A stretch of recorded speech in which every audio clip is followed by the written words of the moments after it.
good morning, or good afternoon, wherever you're at. I'm excited to see you guys today. We're going to give everyone an opportunity to trickle in. For those of you guys that are on already, switch your chat to everyone. So click on chat and click that drop down and click to change it to everyone. I'm going to make sure that you can. Now you can. And then while we're waiting for everybody to come in, just announce where you're coming in from. Where are you at in the world? Where are you coming in from? Fort Lauderdale, Lenison, good to have you.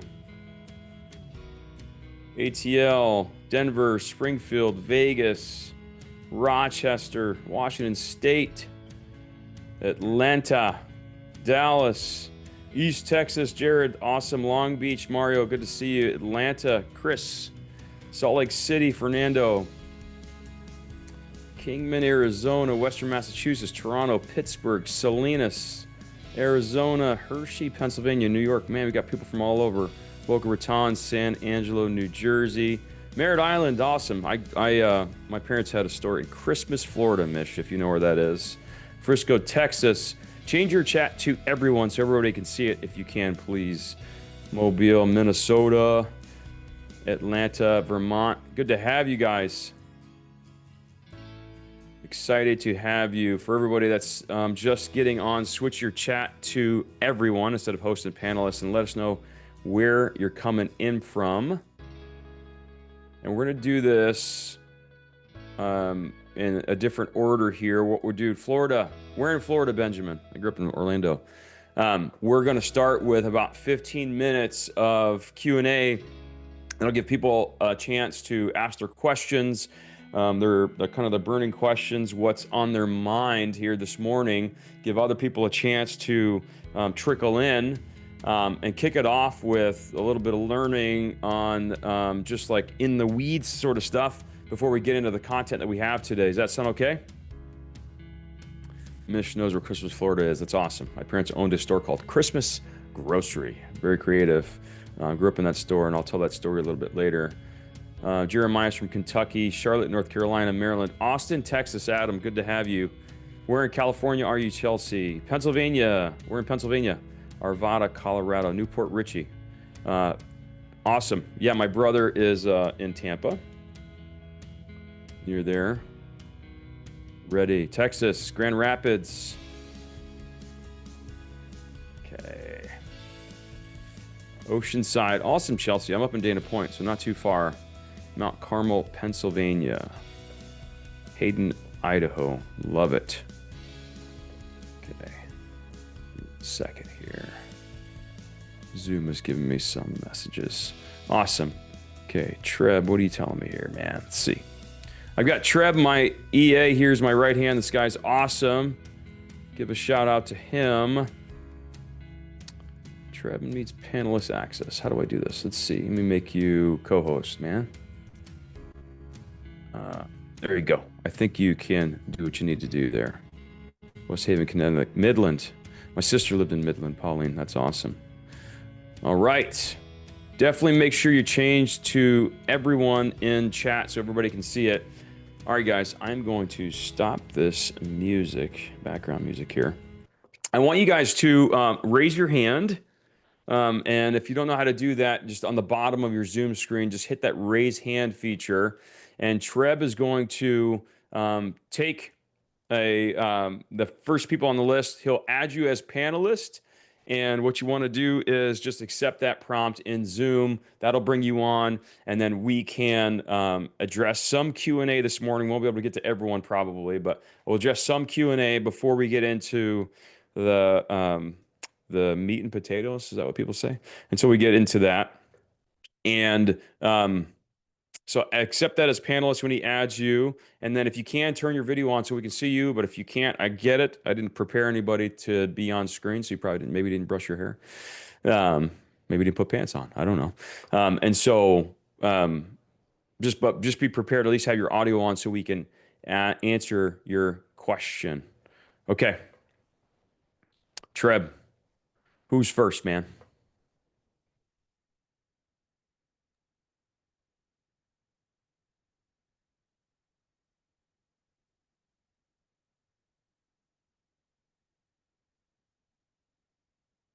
Okay, let's see here. Okay, it looks like Chris Brown is first. And it's not letting me. Let's see. There you are. Hey, how Great. are you? I'm great. How are you? I'm inspired. I'm inspired. I love it. I love it. What's your question? Yes, sir. Can you hear me? I can hear you. Perfect, perfect. I don't know. I didn't. I don't know why I'm. Yeah, I don't know what's happening right now. What's going on? Well, we're on Q&A. You raised your hand. Did you have a question you want to ask?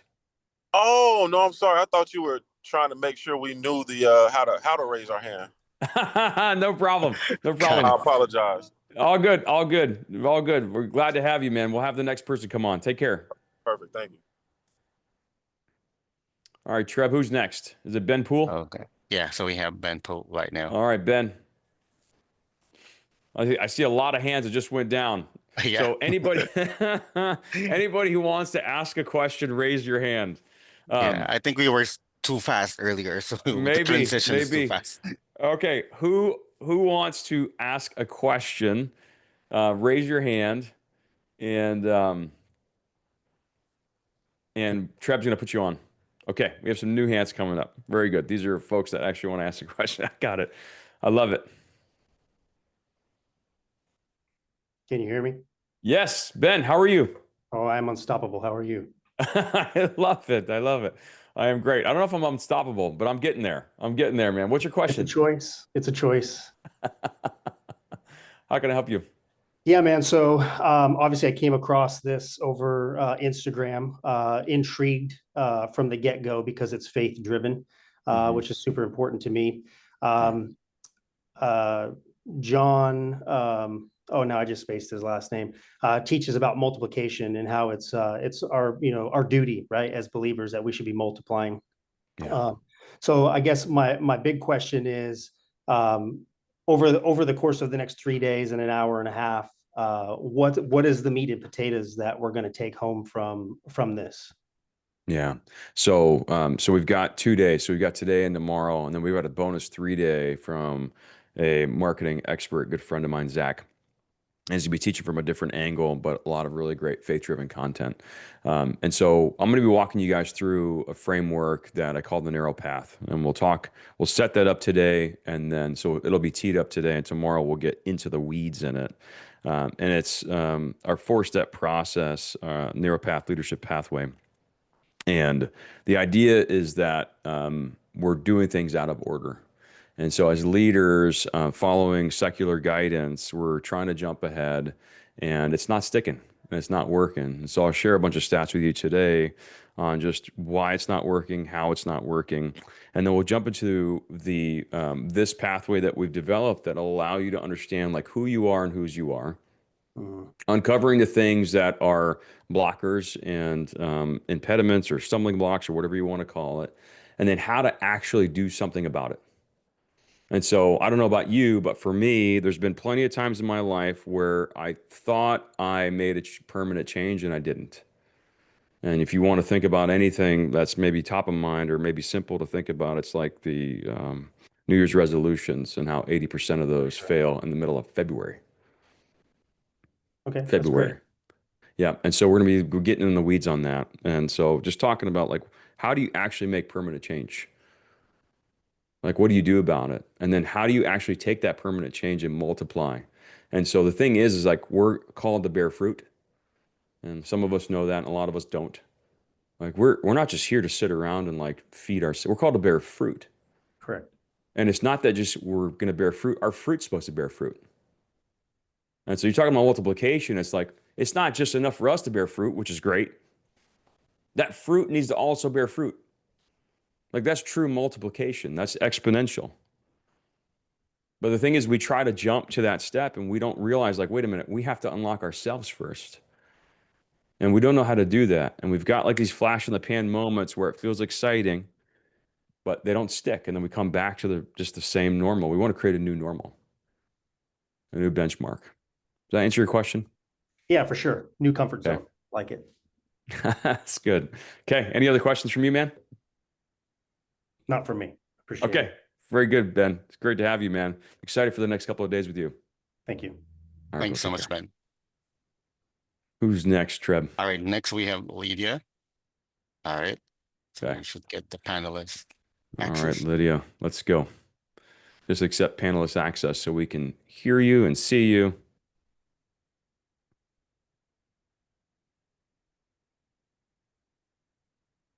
Looks like she's coming on right now.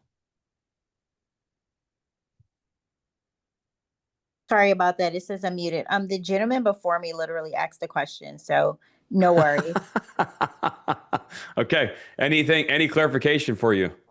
No, I'm just excited and pumped to hear what it's all about and Okay. see what I can learn from it. Awesome. Love it. Appreciate your energy. We Thank will you. we're gonna have fun today. Take care. Okay, Who's next, perfect. Treb? Next we have Ruben. Hold All on. right, Ruben. Let's go, Ruben. Anybody else who has a question, raise your hand. We'll get to as many as we can before we jump in here. All right. Here he is. What's up, Ruben? How are you? I'm good. How's everybody on here? Great, man. Good. Great. Um, a few things, like one that obviously I think that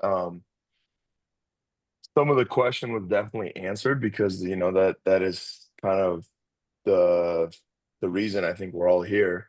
One of my current, you know, self-discovery journey is how do how does how do I make, my business, my ministry, how do I create um something that has abundance so that it can be of impact to everyone around me.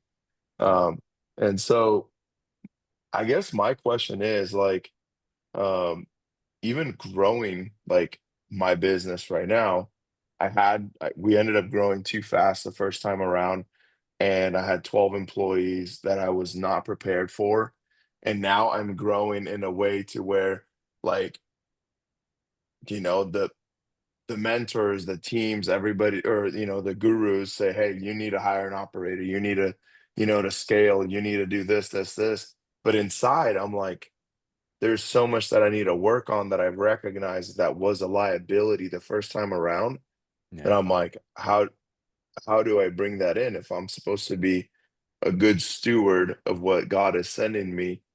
Like, I can't just delegate on a whim, Yeah. And so that's kind of where I'm at right now. And so it's kind of like not just a question, but just, as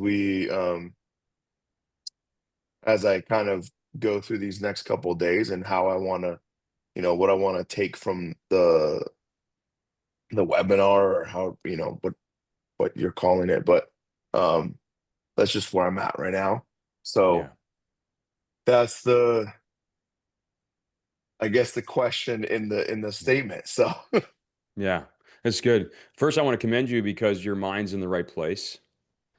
If you take a system that doesn't have a solid foundation and you lay a bunch of pressure on that, it's like a cracked foundation with a yeah. bunch of weight on it. It can't handle it. And that sounds like that's what you did the first time. Yeah, I Like, mean the interest rates in my remodel business definitely helped because everyone had, free money yeah. essentially.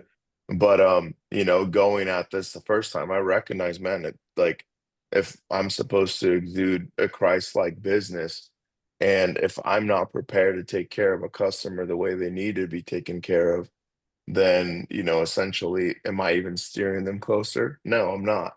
And Hmm. so that's just where I'm at. Like even just hiring process and bringing on, like right now I'm like, I need an operator. That's just who I need.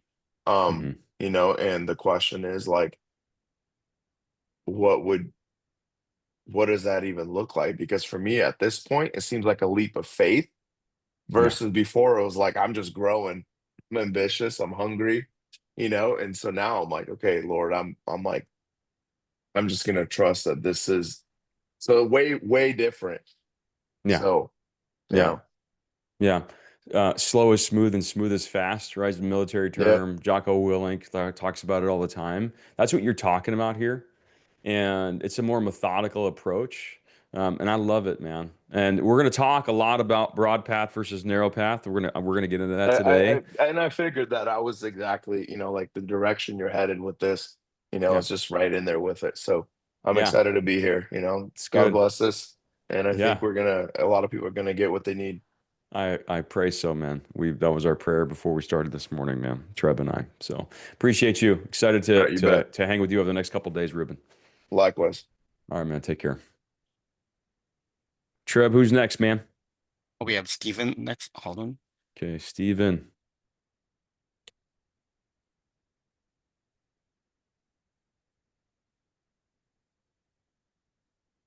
And if you just hopped on, announce where you're coming in from. We're doing Q&A.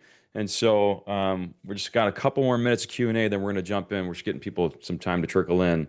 So announce where you're from. And then if you got a question, raise your hand. What's up, Jeff San Diego? I'm about an hour from you. So everybody that's just hopped on, switch from host and panelist to everyone on chat so everybody can see it. And then raise your hand. Use the raise hand feature if you got a question. Steven, what's up? Hey, I had a quick question. I ordered the book in terms of following along during the session. Is that delivered electronically or is that by mail? Yes. It's electronic. So check your spam folder. Some people had theirs go to spam for some reason. And if it's not there, message Treb directly and he will email that to you. Excellent. I'll follow up on it.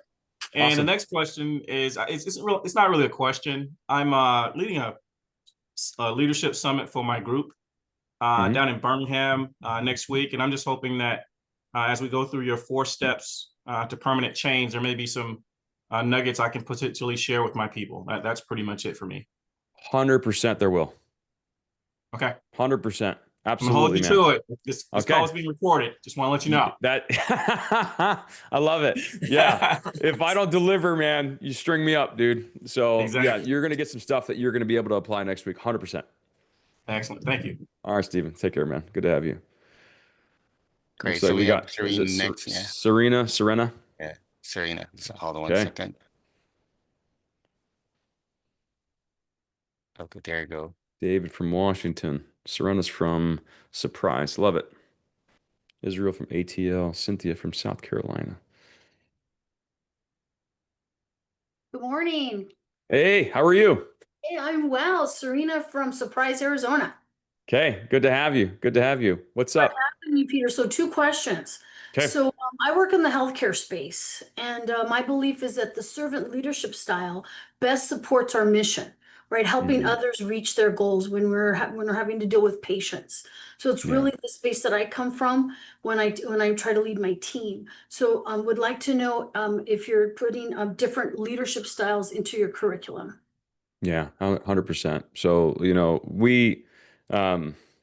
we address all of that in the curriculum. I mean, a little bit on the topics that we're talking about over the next several days, and we'll be talking about different voices, different leadership styles in our curriculum for clients. We get really deep into that because where we have a lack of engagement with clients and team, where we have a lack of effectiveness and efficiency with our team, has to do with different leadership styles.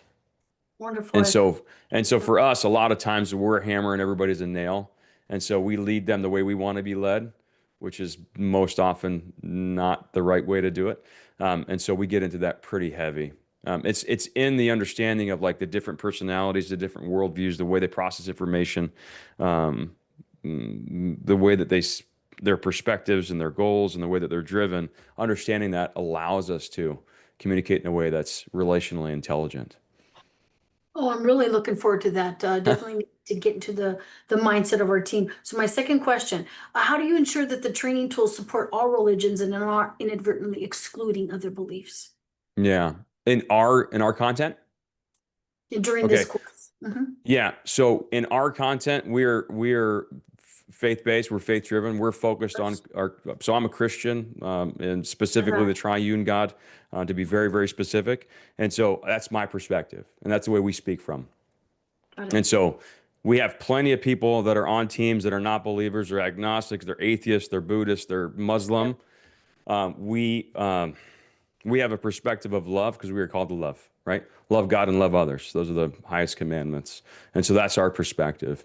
We are unabashedly Christian. Like I love that. that's who we are. But that's from a position of love. Okay, that's a wonderful answer. I appreciate you, Peter. Looking forward to this webinar. Yeah, Thank you. awesome. Yes, thanks. Good to have you. All right, we got time for one more. I think we got David. All right, so next we have David. Okay. Okay.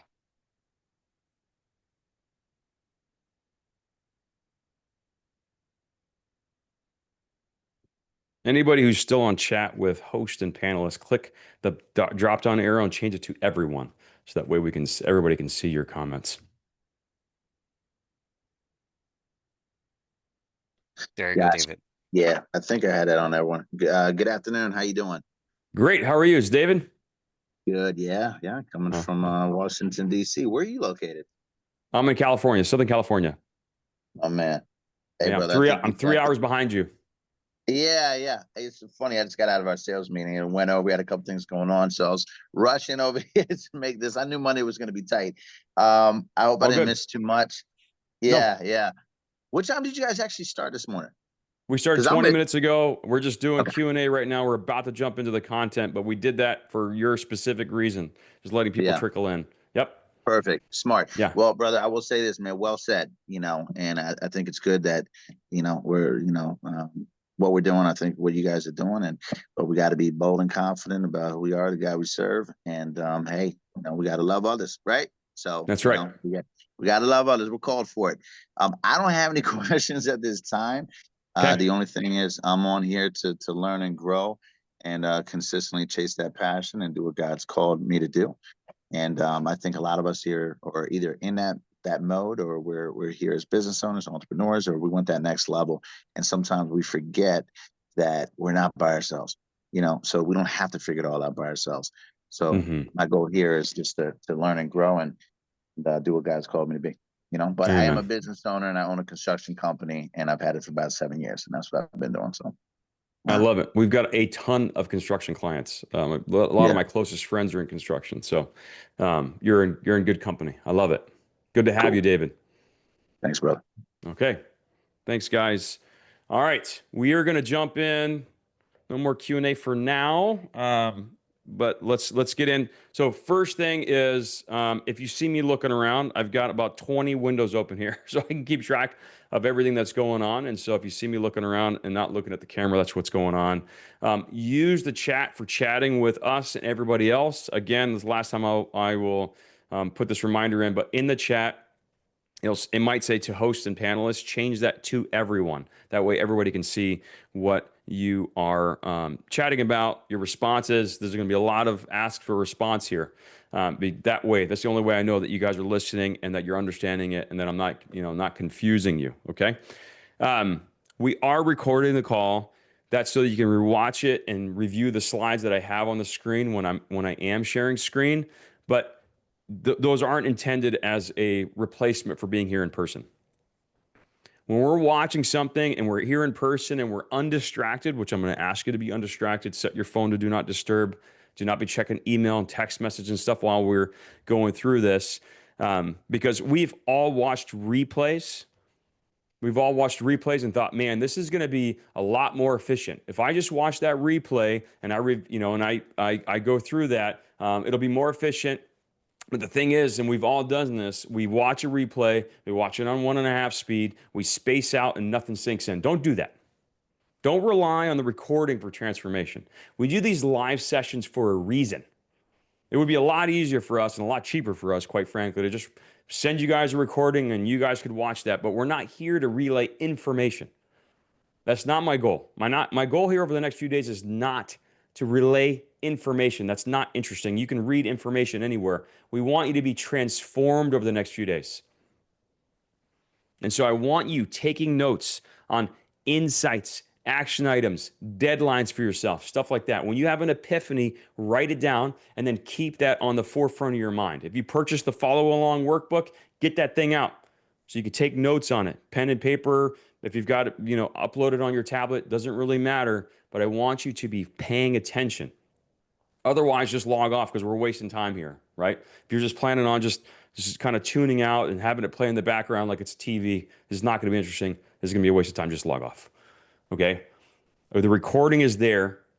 The recording is there so that you can review things that were interesting that you want to listen to again, not as a replacement for being here in person. In person is where you're going to get the transformation. In person is where you have the highest likelihood of being transformed. Does that make sense? Can you hit me in the chat? Tell me if that makes sense to you. 100. Adam says 100. Yes, it makes sense. Let's go. Okay, C, love it. Okay. Very good. All right. Let's open up in prayer, and then we're going to jump in. Okay? Heavenly Father, thank you so much for this opportunity. We've got almost 100 people sitting here ready to be transformed. 100 folks ready to be unlocked, ready to learn and do something different. Not for their glory, but for yours. To realize who it is that you call them to be, that you design them to be, to uncover things that are standing in their way that's not for them, to lay those things down so that they can run faster. They can run the race that you've set out before them, Lord. So I just pray that you speak through my voice, speak through the content, speak to them directly. That's even better. Allow them to be focused like never before, Lord. And over these next 3 days that they can just be present, be focused, have a clarity of mind, Lord, and just tell them what you want them to know and what you want them to do.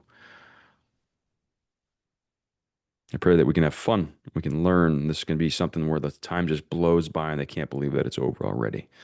And they can't wait to attend the next one, the next day. Lord, we love you and we thank you. And to all the glory to you, Lord, in Jesus' name, amen. And everybody said, amen. Amen, amen, amen. Okay, awesome. Okay, so in this brief amount of time that we have together over these next 3 sessions, 2 with me and then 1 with Zach as a bonus, I'm really excited to help you experience some leadership breakthrough. But first, I got to explain the why behind the what. You see, it's the why that's going to empower you and move you forward. I'm going to talk a little bit later about how the why is your lever. And that tee up is most important. A lot of times we're focused on the what, we're focused on, and that's some more broad road thinking, which I'll talk to you about. But it's the why that empowers the what. It's the why that feels tedious, but it's necessary in order to allow us to step into who we are called to be. And that's why you guys are here. You're here because you're like, man, I think there's something more.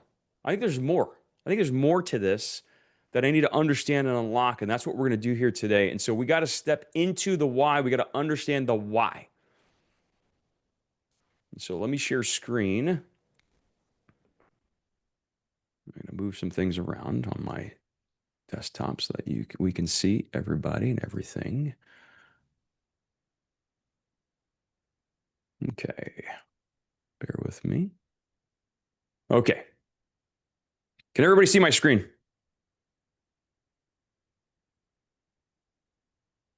You can. Okay, great. I've got an issue with mine. There it is right there. Okay. So, Matthew 7:13 through 14 says, you can enter God's kingdom only through the narrow gate. The highway to hell is broad and its gate is wide for the many who choose that way, but the gateway to life is very narrow. And the road is difficult and only a few ever find it. And so we're going to be talking about the broad path of secular leadership, the broad path that a lot of folks are on, some of you are on unknowingly, and what they're teaching you and what that looks like. And so for some of you, the advice has been, hey, you just got to grind harder. Oh, Peter, if you just worked harder, if you just did more, if you just moved faster, it would really work out. That's what you need to do. You just got to put in more time and more effort. And for some of you, That might be true, but a lot of us are already hard chargers, or a lot of us are already moving forward. And the problem with grinding harder is that's not working. See, some of you are waking up exhausted. Your weekends are they're not restorative. They're no longer refilling your tank. Your best people that are on the job, they're like hunting for jobs quietly on company time. And so if I polled you guys right now, 3/4 of you would say that you're burnt out. That's insane. That's absolutely unacceptable. And this burnout is causing loneliness. 1/3 of you right now, if I polled you, you'd say you're feeling lonely. Every single week, there are moments where you're feeling just lonely. You're feeling alone, like nobody's coming to save you. Nobody's helping you. Many of you are working so hard that you're neglecting your family and you're missing out on family time you're never going to get back. Like those memories that your family's making while you're burnt out at work. Some of you are burnt out in your home. You're physically present, but you're not mentally present. And you're missing out on that family time. It's never coming back. Those moments, those memories, never coming back. And many of my clients, when they start out with us at Whitestone, and we measure them on their 5 metrics of peace and their peace index, their health is rated the lowest, many of them, because it's what gets neglected first. Does that resonate with you guys?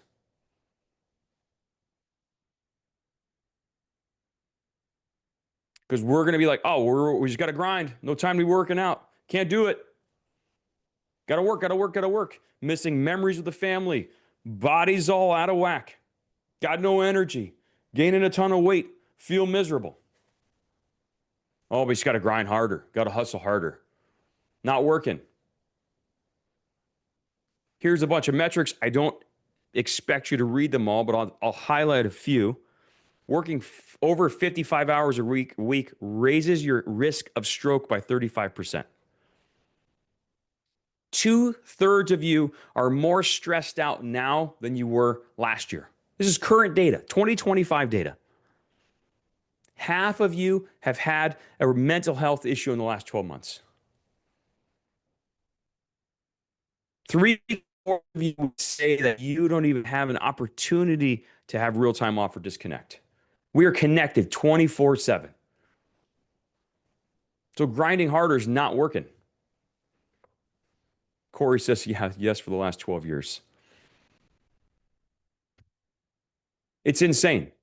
So this hustle harder mentality, not working. What else are they telling us? Oh, you got to focus on the numbers. Like who was it on the Q&A that was talking about, hey, I need to hire an operational person. That's not wrong. The metrics and scorecards are not wrong. But people will say, hey, if you just had metrics and scorecards, hey, you got to implement EOS or OKRs, that's going to fix everything. Maybe. But the thing is about focusing on the numbers instead of leadership is that there are people behind the metrics. There are people behind the scorecards. And see, a lot of times as leaders, we get fixated on the numbers and we forget that in that spreadsheet of numbers that people are reporting on, those are human beings entering those numbers for the most part. There are people behind the metrics. And only 1 out of 5 employees are actively engaged. 4 out of 5 of your employees right now, on average, are actively disengaged. They say that the disengagement is costing the global economy $9 trillion a year. It's like 9% of the GDP. It's insane. You got people that are sitting there. You fixate on the numbers, people quietly quit. They're disengaged. They eventually quit because they're like, oh, I'm just a number. They forget about leadership. Your meetings feel like you're pulling teeth and you wonder why no one's owning the mission. We talked about loneliness. That's why. Nobody's on board because they're just a number. You wonder why you're dealing with the same problems over and over and over again. The metrics aren't fixing it. The scorecards aren't fixing it. Yeah, because we need to lead our people. They aren't just cogs in the machine. Some will tell you that scaling fixes everything. We just had the Q&A, right? Talking about how you scaled and it broke the business. If we just scale, oh, Peter, if you just grew faster, if you just grew the business bigger, that would fix everything. You got a scale issue. But it's not scale. It's not the lack of scale that people quit. It's poor leadership. Poor leadership is the number one reason your employees quit.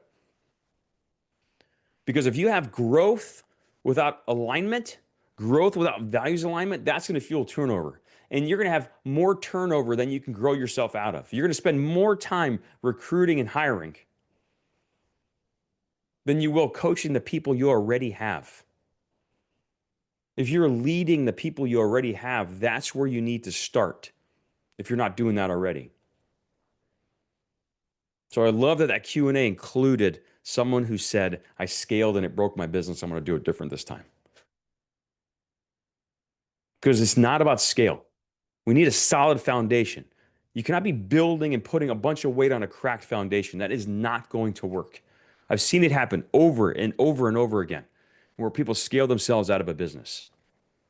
And if it hasn't happened to you and you haven't seen it, you'd be like, how the heck? How does that happen? I've seen it happen over and over. Got people here that's happened to over and over. Make sense?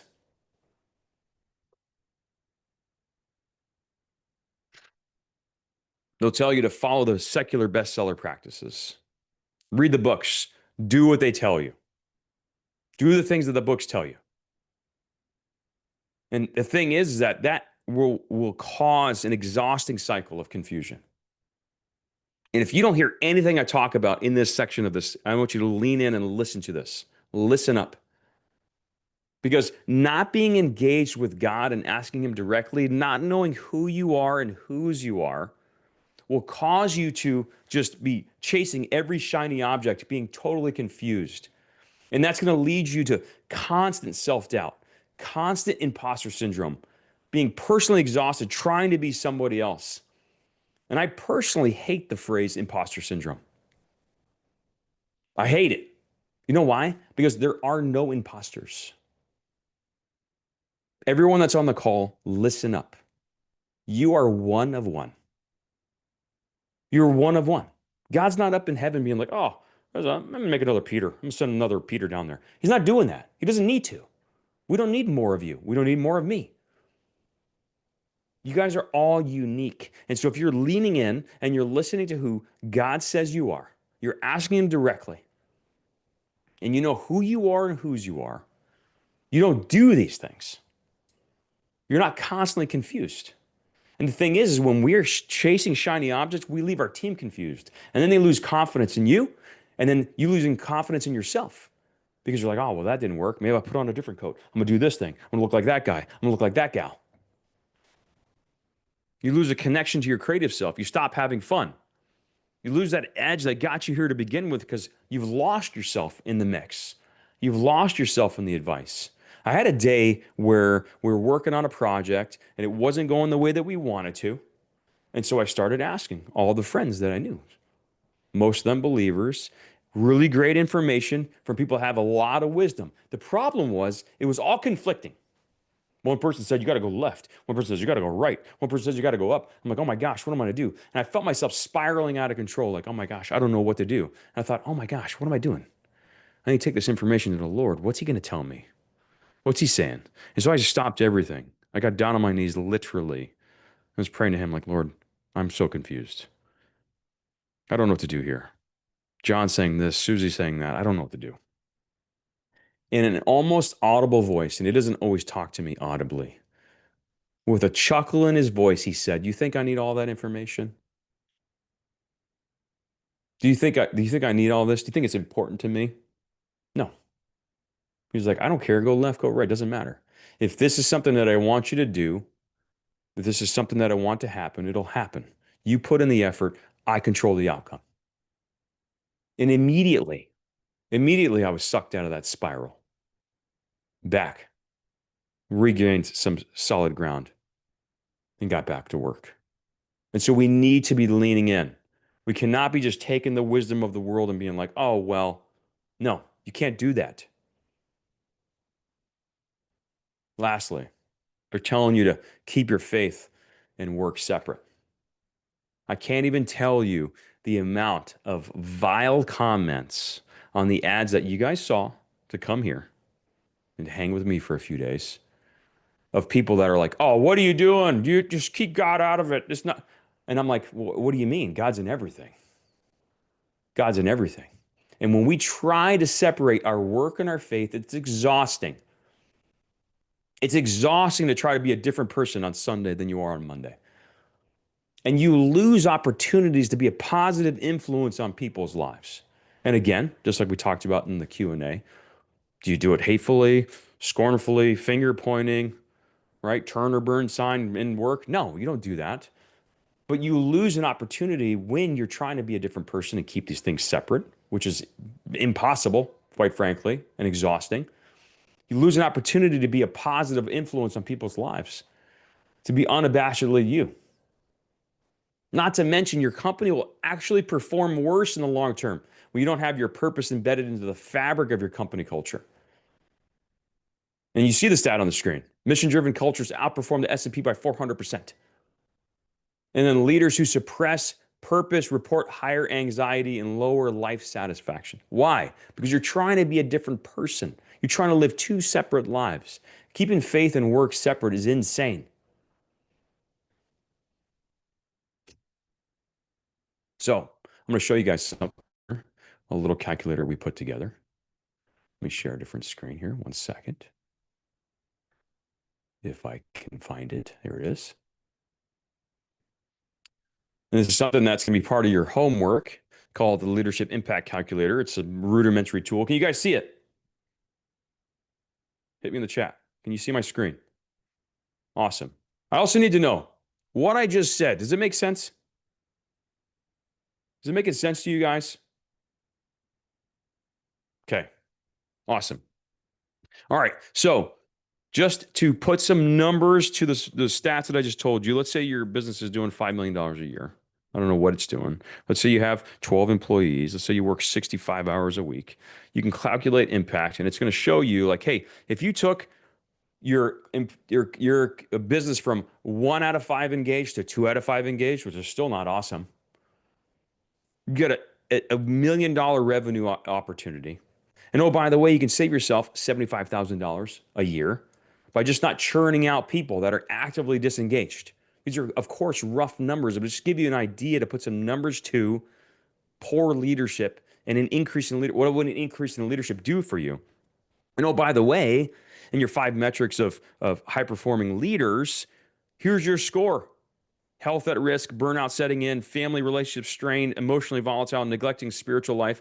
And then what would happen if you were able to bring yourself down to 53 hours a week? And how would that improve? And if you got down to 47 hours a week, and how would that improve? And so forth, right? And so I just want you guys to be thinking about what this is actually costing you. And Trev will drop that link into the chat, but we'll share it also later so that you guys can play with that tool as part of your homework, and I'll revisit that so you don't have to remember right now, but as part of your homework going forward, okay? All right, go back to screen share.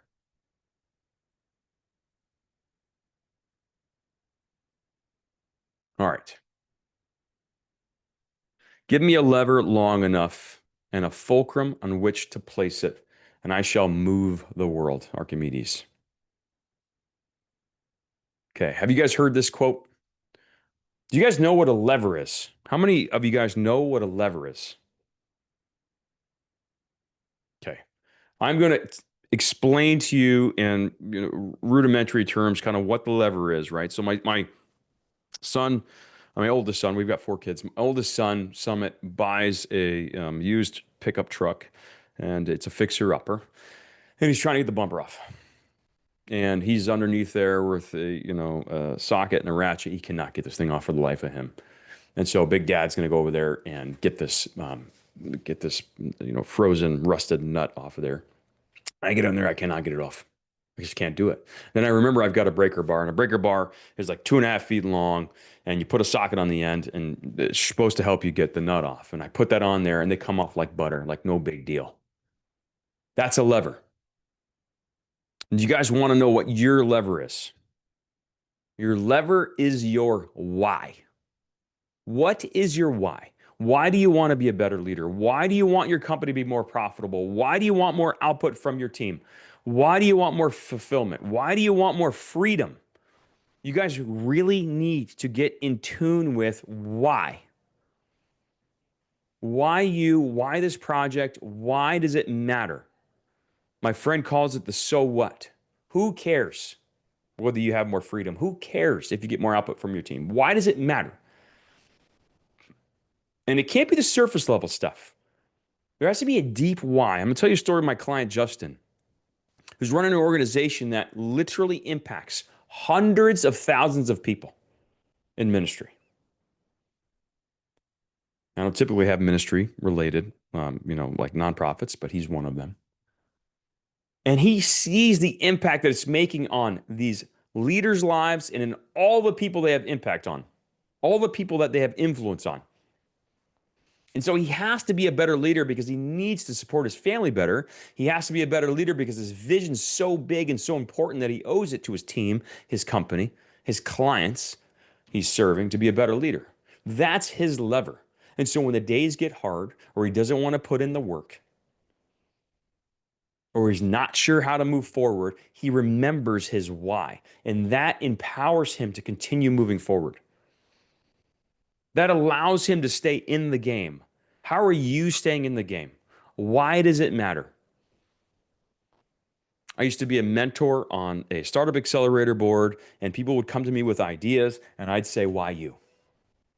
And if they gave me a weak answer like, oh, well, it's going to make a bunch of money and it's a huge opportunity, I'm like, wrong. Not enough. That's not going to carry you through. It's not going to carry you through the hard days. Why? And if they got teared up or they got passionate about the impact, I'm like, okay, this person, they're going to stick with it when it gets hard. They're going to dig in. And so you need to be in tune with your why. Another thing for you guys, another thing for you to answer is I want you to take a minute. Well, first of all, who here doesn't know their why? Tell me in the chat. Who's not in tune with their why? Who has no idea why they're working on what they're working on? Raise your hand or put it in the chat. I'm curious.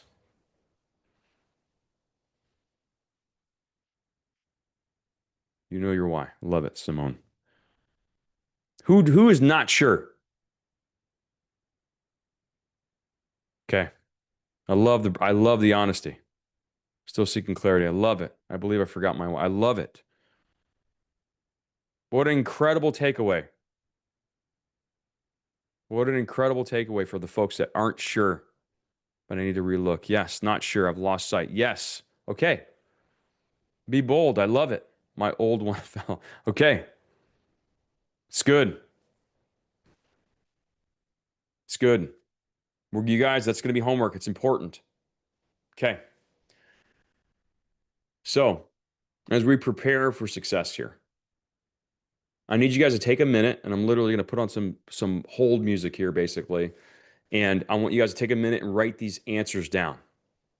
What would success look like for you? What are you willing to commit to realize that success? What mindsets do you need to adopt for you to be successful? And how can you make success a certainty? Success for this time, these next 3 days. What's that going to look like and how can you prepare for it? Now, wouldn't you agree that without this spelled out, you can't get the most of our time together? Is that true? I'm asking for feedback. Looking at the chat. Yes. Okay. So we've got to spell this out. It's important that this gets spelled out. So I'm going to give you guys 60 seconds. Actually, give you guys 90 seconds. I'm going to give you guys 90 seconds. I'm going to put on this music, and I want you guys to write this down. And for the people that are bold here, which I believe is probably quite a lot of you, post your answers. It doesn't have to be all four. You can post your your favorite one. Post your answers in the chat. I'm going to put the music on for 90 seconds here. Okay?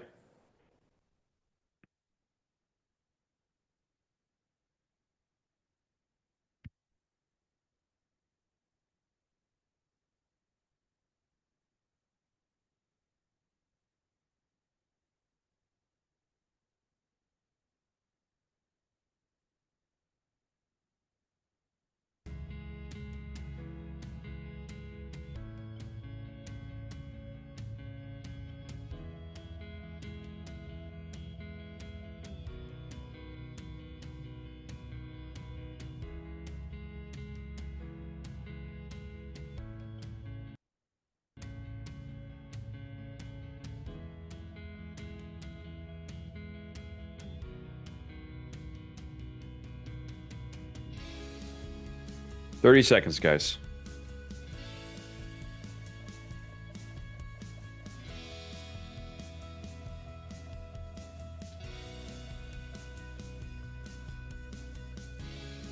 Laura, the questions are up on the screen for you.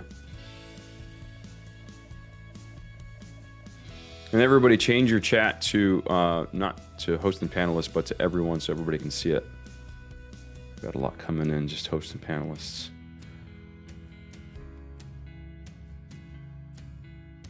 Five seconds.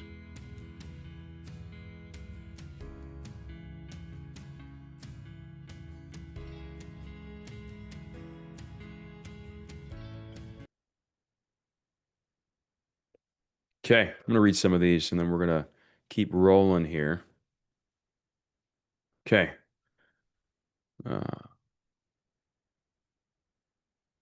Okay, Jonathan says, business success looks like a functioning operation without my presence, and the team grows the business better than I could. I love it. Self-managing structure.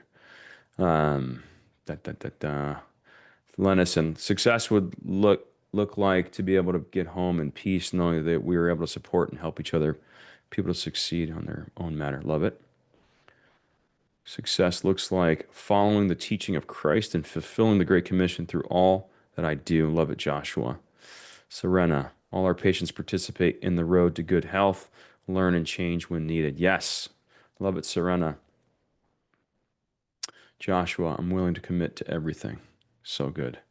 Alicia, success over the next few days would look like I have actionable strategies to implement with my team, and I begin to implement them at this week's meetings, resulting in more effective delegation and buy-in from the team. Absolutely. Absolutely. Stick around. Lots of tools here. Leaving with webinar with clarity on how to witness and bring Christ into my business and sharing God with my clients. Camia, it's good. Okay. These are awesome, you guys. Keep them coming. Very, very good. I love it. Please change to everyone on chat so we can see them. We got a lot of hosts and panelists still here. Okay. Very good. Let me move back here so I can see you guys here. Okay. All right. So my goal here today is to show you how to become a better leader so that you make more money and you're more efficient with the same team before you start scaling, how to be happier, how to have more freedom. And now my job here, which is a difficult one, is to condense as much as I possibly can from our year-long program, which is 36 grand. And I'm trying to condense as much as I can into our few days that we have together. This is the same pathway that we work through with our year-long cohort. Now, if I can deliver on that promise, which is a difficult one, I need something in return. I need you to commit to taking action on what we learn here today, tomorrow, and Wednesday. Commit to becoming a better leader and continuing to learn how. Because nothing bothers me more, you can ask my wife this, than if I run into you a year from now, it's July 28, 2026, and the problems you have today, you're still having them. I'm going to be seriously upset if you're still stuck. And forget about me being upset. How would you feel if it was 1 year from now, July 28, 2026, and you're still having the same exact issues? You're still stuck on the same stuff you're struggling with right now. You're in the same exact situation you are right now. How would that feel? Tell me in the chat, how would that feel if you were still stuck on the same stuff you're stuck on now? No progress, no forward motion.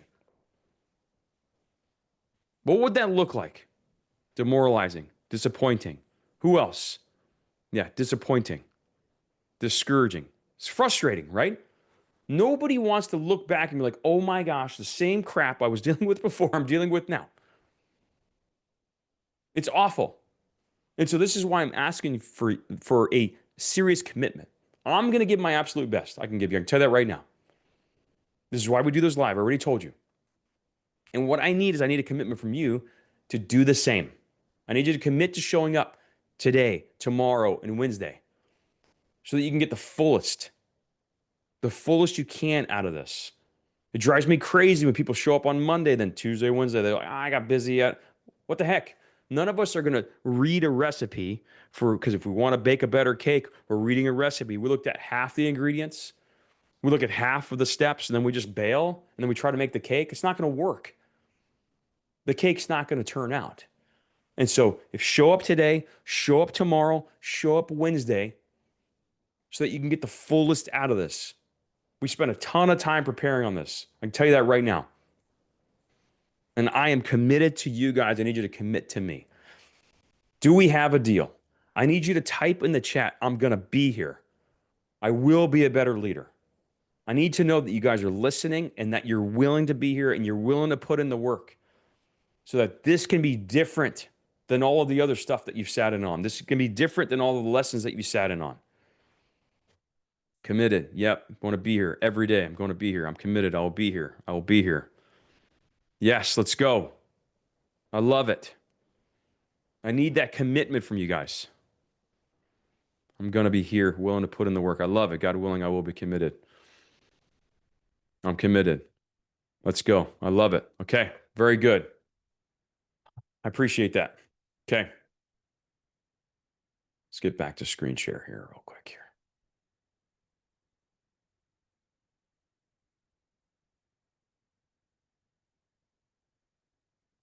Okay, it's good.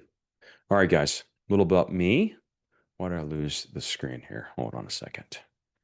Doggone it. Where is this? I'm like hearing the hold music in my head now. All right. Let's see. There we go.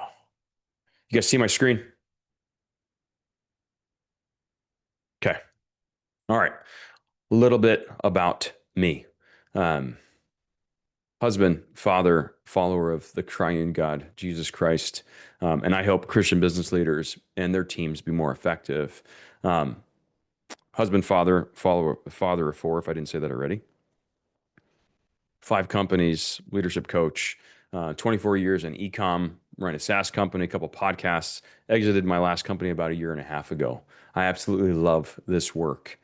I absolutely love business. Entrepreneurship is in my blood, which I'll talk to you about in a minute. This is a picture of one of my early PayPal payments to my Hotmail email address with, on the right side, you can see, total like revenue minus COGS, like just a very much a gross net profit. This is the way I was keeping track of things back in the day.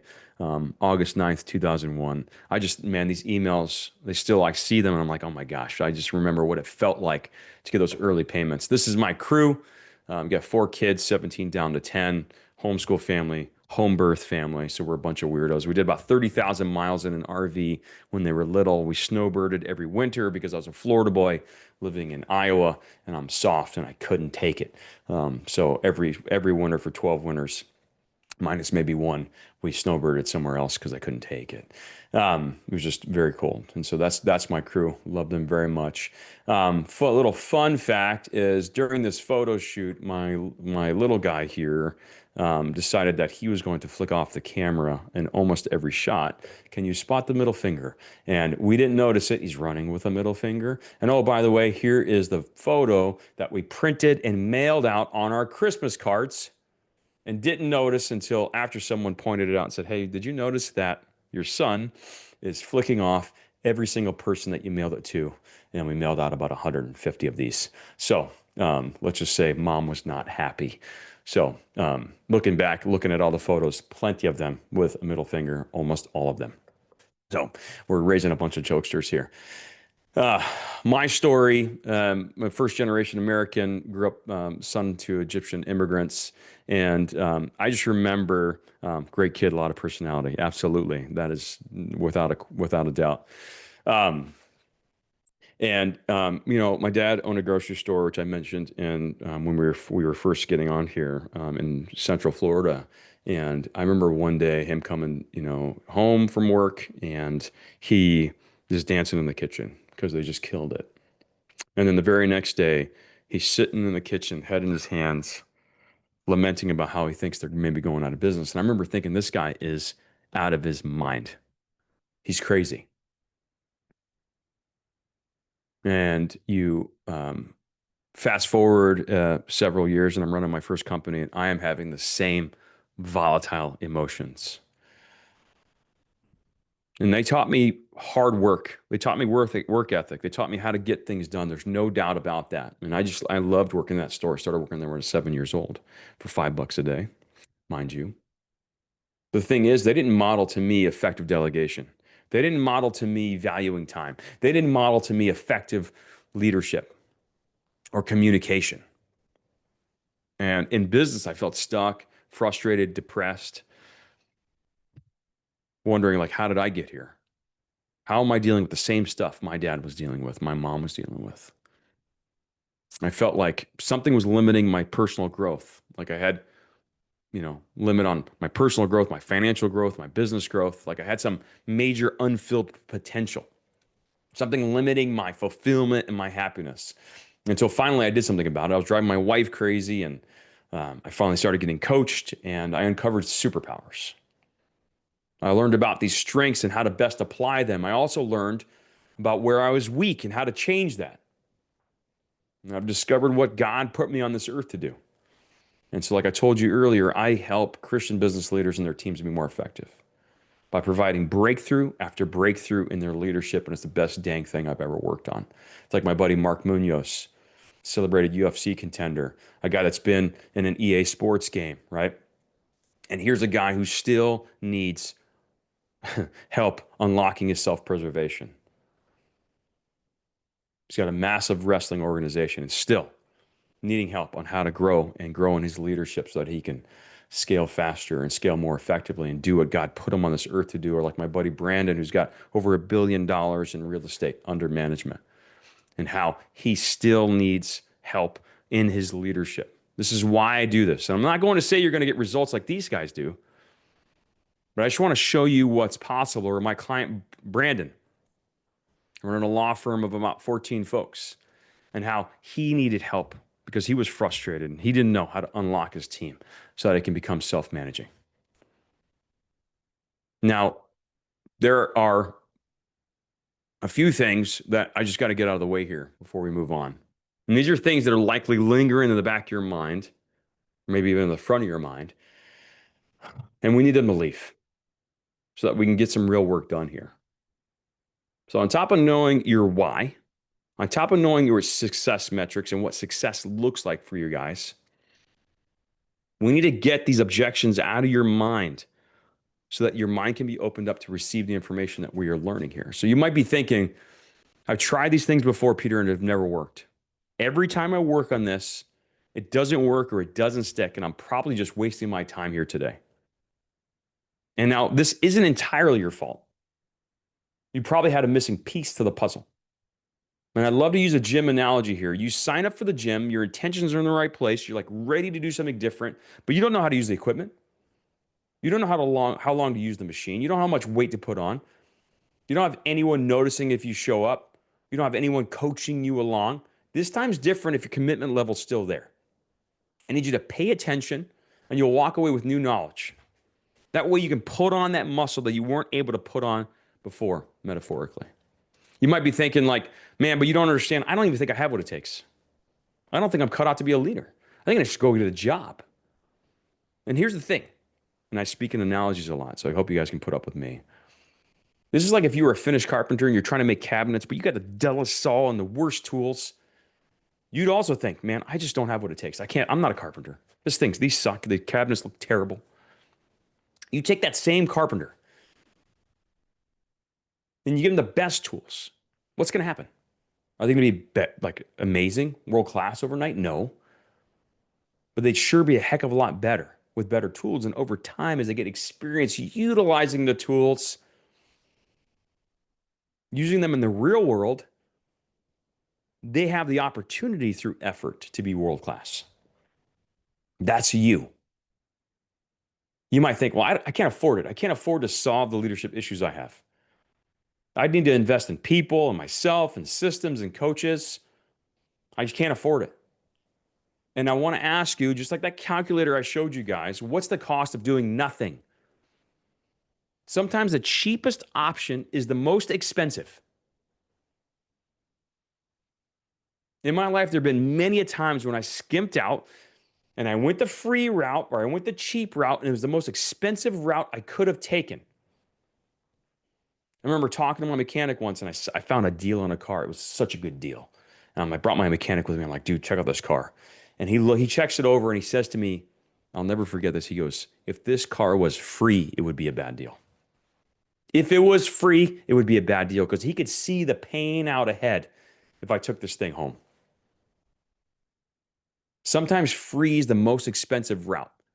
This is why I showed you the calculator. You need to be thinking about your cost of inaction because that's a decision too, doing nothing.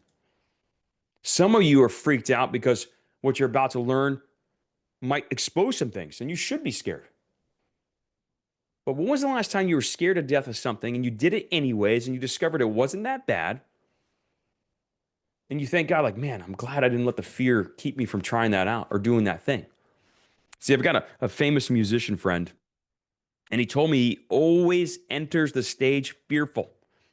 It's the fear that causes him to focus and be excellent and deliver his best.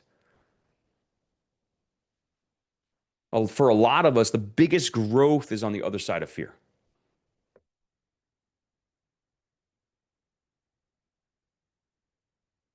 There's Romans 5:3-4. I'm going to tell you, I'm going to read to you guys. We can rejoice too when we run into problems and trials, for we know that they help us develop endurance. And endurance develops strength of character. And character strengthens our confident hope and salvation. Let's run that backwards. We want confident hope and salvation. Then we need problems and trials. We need problems and trials. And it's like we're not going to welcome problems and trials, but we're going to appreciate when we go through them because we know it's developing and strengthening our confident hope and salvation. And then you get to change your mental model. You get to ask the Lord, what are you trying to teach me here? You get to be glad that you got to go through it. What a gift. I was talking to a friend who was talking about some trials that he went through. He's talking about the fruit of those trials and how much better off he is. I'm like, what a gift that you got to go through that. He goes, what? I'm like, that was such a gift. You went through it. Now look at you. You've grown. And so doing things that are scary, doing things that are hard is where we get to learn. We get to learn from them. And so flip the mental model and think, dude, I'm so glad I get to go through this because I get to grow. That's where the inflection points are. That's where they happen.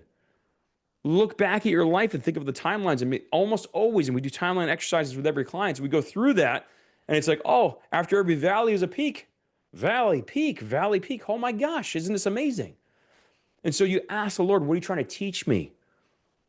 Flip the script in your mind, and instead of lamenting or being a victim, you could think, oh my gosh, I got to go through something hard. I got to. Not I have to. I got to go through something hard. And now some of you are wondering, what's this guy's true intention here? This Peter, I don't even, he hasn't developed any trust with me yet. And I get it. I am a skeptic. And so here's the deal. We literally only have a few days together. And just like in the gym analogy, if you only had 2 gym sessions, you get a couple great workouts in. But if you really want to see transformation in your body, you got to go back to the gym day after day, week after week, month after month. And over time, those efforts compound and you start to see incredible results, but you don't see them in just 2 days. That's not how life works. And so I just want to make sure I set your expectation. Again, I'm going to condense the same 4 principles, 4 parts of our pathway that our $36,000 a year groups go through to help you get as much value as possible in these next 3 days so that you can start seeing immediate results. A lot of you on the chat's like, oh, I got something going on this week. I got something going on next week. Awesome. You're going to be able to use this stuff. I promise you. And how can I promise you that? Because I've done this before. How can I promise you? Because we use these tools regularly. And here's the thing. At the end of our day tomorrow, I'm going to share with you an offer to continue working with me and my team so you continue that growth path that we're starting here today. So that I don't run into you July 28th, 2026, and you're in the exact same spot you are in right now. Now, some of you are ready for a whole year with me. Some of you need a stepping stone. I got you on that. We'll talk about that tomorrow. But I just want to make sure you guys understand that these next 2 days that we have together in our bonus day 3, they're going to be incredible. And as long as you show up. And at the end of the day tomorrow, I'm going to be giving you an offer to continue working together. Is that fair to everyone? Is that okay? Can you type in yes in the chat? Or maybe you want to type in no? I don't know. Yes, yes, yes, yes. Awesome. Fair. Fair. I'll take fair. That's good. Yes, yes, yes. Okay. I love it. Very good. I love being here with you guys. Okay. Cool. Let me get back to screen share really quickly here. Yes, yes, yes. I didn't get any no's. That's fun. I love it. Okay. Let me move this back up. Okay. So we've been talking about the broad path. And so I'm showcasing to you right now the narrow path. And I already quoted Matthew 7:13 through 14, so I won't reread it. But this is the narrow path. And our narrow path takes you through these 4 steps of awaken, align, appraise, and activate. Now, already some of you are probably thinking like, well, this sounds like a lot of time. This sounds hard. Why do we have to start with awaken? I just want to move to activate, and I want to move on with my life. And that's broad road thinking. Again, I was telling you guys, and I've said it several times, we try to set a bunch of weight on a cracked foundation. That's us trying to jump to the end. They're trying to shortcut things. We're all looking for tricks and tips and hacks. It doesn't work. It's flash in the pan. Works for a second, doesn't stick. That's broad road thinking. I'm here to help you get out of that mindset once and for all. So why do we start here? I love this quote, you can't give what you don't possess. You can't do it. You want to create a well-balanced, well-organized, you want to create a bunch of high-powered leaders on your team, but you aren't one yet? You want team members that are physically and mentally healthy and they're not burned out, but you're burned out? I heard a quote recently that I love. You are the magnet that attracts the culture that you're surrounded with. I'm going to say it again. You're the magnet that attracts the culture that you're surrounded with. Your environment is a product of you. And so if you don't like the product, you don't like the environment around you, understand that it's your fault. It's you. And that's not in a demoralizing way. It's understanding like, oh, shoot, it's me. So now I've got agency. Like I can actually, with God's help, do something about this. You are the magnet that attracts the culture you're surrounded with. It's by Ben Hardy. I love this quote. So if you want to find the root of the issues in your business and personal life, if you want to stop dealing with the same problems over and over and over again, this is where that happens. This is where you create the foundation or pour a new one. I was just with a client and he's got a team of about 160. I'm dealing with his office staff of about 26, 28, something like that. And coaching them through this idea that it is your responsibility to unleash your potential. It is your responsibility to unleash your potential, because then you can actually have influence and impact on the people that you've been entrusted to. And that's an important word, entrusted. What a gift to have the people that are surrounding you. And it's your duty, your responsibility to unlock them and unleash their potential. But you can't do that until you unleash your own potential. This is why we start with Awaken. This is why this is so important. This is why you don't want to just try to scale yourself out of a problem. You need to awaken yourself first. Psalm 139, 23-24 says, "Search me, God, and know my heart. Test me and know my anxious thoughts. Lead me in the way everlasting." See, typical consultant relationships is putting band-aids on issues, surface level problems. Like, oh, you got that problem, let's fix it with this. You got the problem, we'll fix it with that. Oh, you need scorecards. No. You got to get to the root of it. So I had a client, his name is Sean, and he had all these surface level problems of not being able to create a self-managing team, self-managing structure. Problems continue to come back to him over and over and over again. And instead of just trying to fix those, we're like, what is this? What's going on in your leadership that's causing this to happen? And he realized he had a fear of being content. This fear was driving all the results he didn't want. He was creating the environment that he didn't like. Isn't that twisted? And the results were driving him absolutely crazy. And so after being in the cohort that he was in, he's still in it, actually. He sends me this text. He told me that I could share it. I wanted to say thank you for pushing me to do this. This was probably the most powerful thing I've done in a long time. You just helped me free myself from years of bondage. Years of bondage.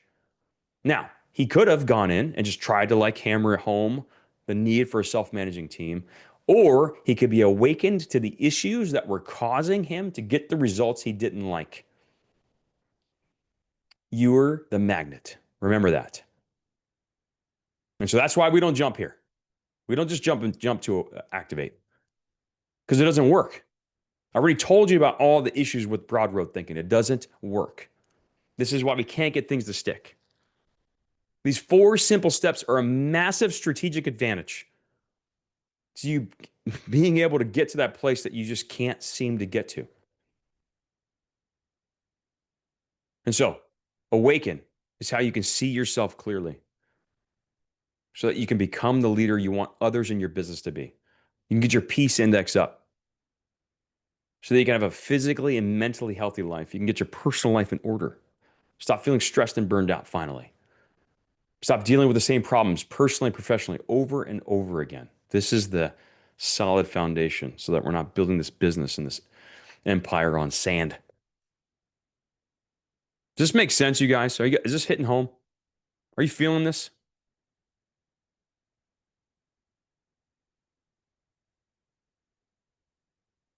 Michael says yes. Alicia says yes. Kathy says yes. Barry says good stuff. Steve says all caps yes.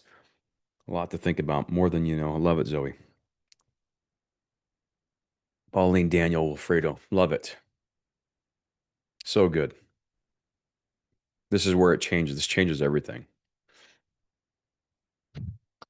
It's a mindset for sure, Ben. Yes. So good. Okay, this is the foundation. And then step 2 of alignment. This is where you submit your life under Christ's leadership before you lead others, right? It's great to ask God for clarity. See, a lot of us aren't even taking the time to stop and ask the Lord, what's going on here? Like that example I gave you earlier. And then for the few of us that are doing that, some of us hear his voice and his response, and that's great. Most people aren't doing that. And I commend you for doing that if you're doing that. However, the next step is to be obedient to God's response. It's such a waste to be awakened, to hear his voice, to have some wisdom poured into your life, and to not do something with it. To stop, ask, listen, and hear, and then not be obedient is such a travesty. And so in the alignment, which we'll get in the weeds on tomorrow, I promise you, I'm so excited to share with you what we're going to share. This is where you actually learn how to then take what you realize and do something with it. See, I shared that example with Sean, and he had that awakening moment, but then he had to actually do something. That's where the rubber meets the road.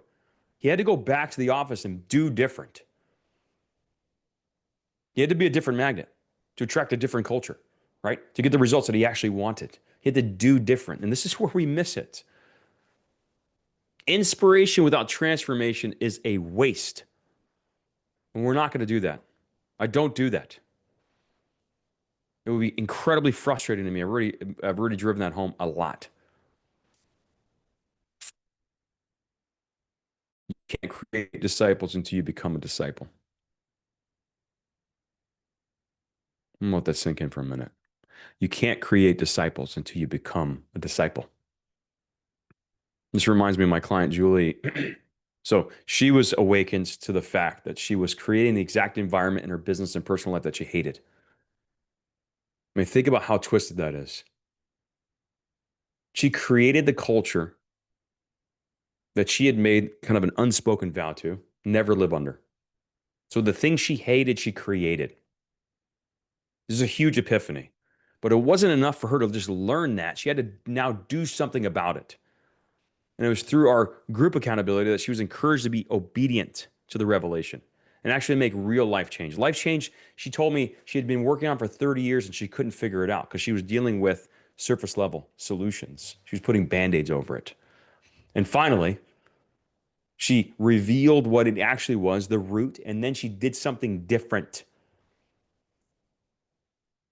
She had to do different. John 15:5, I am the vine, you are the branches. If you remain in me and I in you, you will bear much fruit. Apart from me, you can do nothing. You can do nothing. We can be fully aware that we're out of shape, but that doesn't mean that we're now in shape. I'll say it again. We can be fully aware that we're out of shape, but that doesn't mean that we're now in shape. You can be a branch and not a part of the vine. You have to follow insights with action. That's what the next step is. That's what alignment is. This is that fork in the road moment where you decide you're either going to stay 1.0 version of you, of Zoe, Irma, Ben, Morena, Corey, Mish, or you become the 2.0 version of yourself. I just took a screenshot. This is that client, Julie. I've got a new attitude. Because here's the thing, coaching and accountability is the forcing function that allows for real change. Willpower rarely works. You need to create an environment that will almost guarantee your success. An environment of awareness, then accountability and support that will get you to obedience and a new higher normal. This is why I love this work. This is how you can actually get aligned. And then you move to appraise. And this means to discern, right? You want to discern the hearts of those you were entrusted to. Those people on your team, you've been entrusted. Like, what a mental model. Like, what a mental flip. You get to be around these people. They are entrusted to you. They're in your orbit. And so in the appraise section, you actually get to build trust and have healthy communication in a way that leads to less burnout for them, less turnout, less turnover, more output from the same team you already have. A more aligned team, a more engaged team, where you get to crush that 21% number that I told you. That's terrible. Terrible number. Proverbs 27:23 says, be sure you know the condition of your flocks. Give careful attention to your herds. We need to be paying attention. This is where leaders get it wrong over and over and over again. They don't even know what's going on in the lives of the people that they're around. Treb, that's on this call right now, we start our calls. Do we start talking shop right away? No, we don't. Like, what's going on with you? How's your family? What'd you do this weekend? How's choir practice? How are your animals doing? Like, a lot of us don't even know what's going on in our people's lives. We don't even know what their spouses' names are. We don't even have to have kids. We don't know what they're interested in. We'll talk a lot tomorrow about understanding how to have character and chemistry with your team. It's incredibly important. It's so important that we can discern the hearts of those we've been entrusted to. This is where you can unlock your team and they actually realize, like, oh my gosh, John cares about me. Tom cares about me. Marina cares about me. Lydia cares about me. Allison cares about me. And then we move to activate after all of this, right? Remember, I told you Broad Road wants to just jump to this and they wonder why it doesn't stick. Those are all the things I just led up to this. Those are why it doesn't stick. And this is where we can get to release the potential of those we lead, right? Now we can create disciples. Now we get to activate the people around us. Now we get to go up the mountain, come back down and take them up back. We can activate the unique talents of each person on the team. Somebody asked about different leadership styles. The unique talents, activate unique talents, not the talents that we have that we want other people to have. That's not fun. That's not interesting. That's not well-rounded. That's not dynamic. They have unique talents. That's why we hired them, because they're not like us. They're different. So we have to activate the unique talents of each person on the team. We have to create a self-sustaining team that gets things done. They just get it done. We have to have higher revenue with the same team. They put out fires before we even hear about them. And remember, we talked about loneliness earlier. We don't feel lonely anymore because we have camaraderie. The camaraderie we've been praying for because we've activated that team and they're all within the mission with us. Ephesians 4:12, Their responsibility is to equip God's people to do his work and build up the church, the body of Christ. As a leader, we're not just building companies, you guys. We're building people who build the kingdom through their work. Paul makes it clear the role of leaders is not to do all the work themselves, but to equip others to do it. In your leadership, your job isn't to carry the team, it's to empower the team. Your responsibility is not being the hero, but the builder of heroes. You're not the hero, you're the builder of heroes. We get to help people grow in their confidence, their skill, their character, and their alignment with God's purpose for them. So what does that mean? You get to speak the truth over your team. You train them in practical skill sets, and you give them permission and authority to act. That's a self-managing structure. Does this make sense, you guys? You with me? Hit me in the chat. I want to make sure people aren't sleeping over there. Yes, yes, yes. Who else? Who else is awake? Repeat that, please. Which part?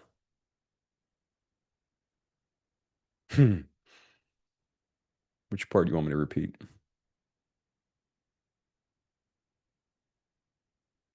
Oh, the three things. Speaking truth over your team, training them in practical skill sets, giving them permission and authority to act. That's a self-managing team. Love it. Okay, so today we've covered a lot of groundwork. Hopefully you can see why faith-driven leadership can solve all of the issues that you're having with your team and your company. Okay? Tomorrow we're going to jump right in with Awaken. None of the preamble or the getting to know yous. We're going to jump right into the meat of it. We're going to talk about how you actually put this into practice to lead your team and multiply your impact. Remember, it was important that we tee this up. You need to understand your why and your success. We want to understand why what we're doing is not working, why we're beating up our heads against the wall day after day after day and it's not working. This is the structure that works. We've seen it time and time again. This is the same pathway we take our year-long clients through. I've told you that already. And you're probably wondering, how the heck am I going to learn all this in a couple of days? So we're just going to ski across the surface. And when you're skiing, the wind and the water is hitting you in the face. That's what you're catching and learning over the next few days. Okay? Now, some of our clients, they stop the boat, they put on their snorkel gear, or even better, their scuba tank, and they dive deep. And that's what they do in the year-long journey with us. You don't become world-class at this overnight, and that's okay. We're just skiing across the surface over these next 2 days, diving a little here and there, okay? And so we're about to wrap up here, but they've got some homework for you, okay? There's 4 parts. Listen to these things, okay? Remember your why. This is where the rubber meets the road, okay? Remember your why. This is what gets you up in the morning, even when it sucks. Okay? Be reflecting on what success looks like for you. How you can begin to think about the narrow path of leadership. Like, what's it look like? Review the list you wrote down earlier. If you didn't write it down, let's get that done. Okay? Check out the leadership calculator. Treb already threw it in the chat. Please do that again. Treb is probably buried by now. You just figure out like a conservative estimate of what poor leadership's costing you, just to give you a mental model of what the cost of inaction is, so that you can actually be encouraged to do something about it. And make sure you show up tomorrow and the next day. Don't waste all this prep work and then not even gain the lessons and learnings that you can put this into action. Tomorrow, we're covering the tools that you absolutely must learn. These are game-changing tools. These are tools my clients will print out and they'll keep them on their desk. They're literally on their desk 24/7 and they reference them in every meeting. This is the stuff you guys are going to learn tomorrow. So make sure you're here tomorrow. Okay, this is where the rubber meets the road. I keep saying that. I want showing up tomorrow to be the forcing function that you need to jumpstart the transformation that you guys all desperately want.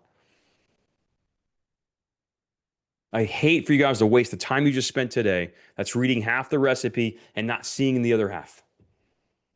It's like, oh, I got half the ingredients, but I don't know what even to set the oven to. I don't know how to use this. I don't know how to mix it. That's tomorrow.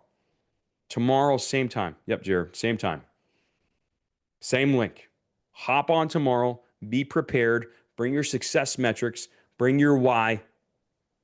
Check out the leadership calculator and be ready to go because we're jumping right into Awaken tomorrow. I can't wait to be with you guys. Okay. Till tomorrow. We'll see you. And if we don't have a why, start thinking about it. Pray to the good Lord. Have him reveal those things to you. Bring that stuff with you. I so appreciate you guys being here and sticking through day one with me. Tomorrow, we're getting in the weeds, guys. We're getting in the weeds. And I can't wait for you guys to have those tools. Are you going to send us a reminder? Absolutely. Okay, guys. Thank you so much. See you later.